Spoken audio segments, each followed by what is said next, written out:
What you're going to need is a sturdy chair, one that will support your body weight, and you want one that doesn't have wheels. And just place it pretty close to a countertop. What you're going to do is scoot towards the edge of that chair and have very good upright posture. Try to keep your back as straight as possible with this one. You can take your hands and put them on the countertop for support, especially if you have balance issues. So let's try to get our legs, our feet a little bit wider than our hips, point our toes out slightly, and then when we do this, we're going to place all of our body weight onto our heels and then drive our body weight upward using our legs and our butt. So let's just lean forward like this and then just drive upward so we're standing.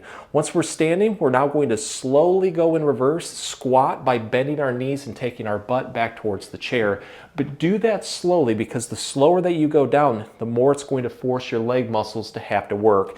I like to do this going up and down nice and slowly for 10 to 15 repetitions. But if it feels like you have a little bit more energy, challenge yourself by throwing in another set or two. To make it harder though, take your hands off the countertop. You can do a prayer position like we did earlier, or you can just put your hands on your hips. Without that support, it's going to force your body to do a lot more work. So progress into it when you are ready. Since we're already in this position, let's focus a little bit more below the knees, especially over the calf muscles, and do some really good calf raises. So for this one, let's stand right in front of the countertop, and what you want to do is have your feet roughly hip width apart on this one. You're going to place all of your body weight onto the balls of your feet, and then you're going to slowly drive your heels upward like this. The further that you drive your heels upward, the more that you're going to feel a really good activation into your calf muscles.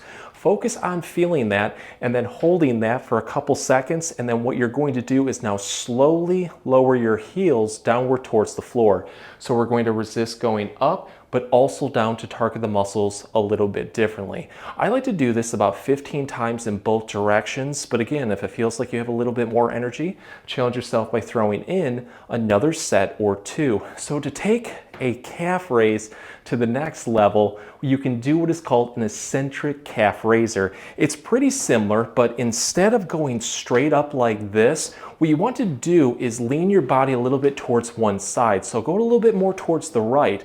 You're going to notice it hits the muscles a little bit differently. When you go all the way up, then tilt a little bit towards the left, almost like doing a big circle. So go up slowly, go towards the other side, come back down. I like to do this in one direction about 10 times and then switch it up in the opposite direction and then repeat.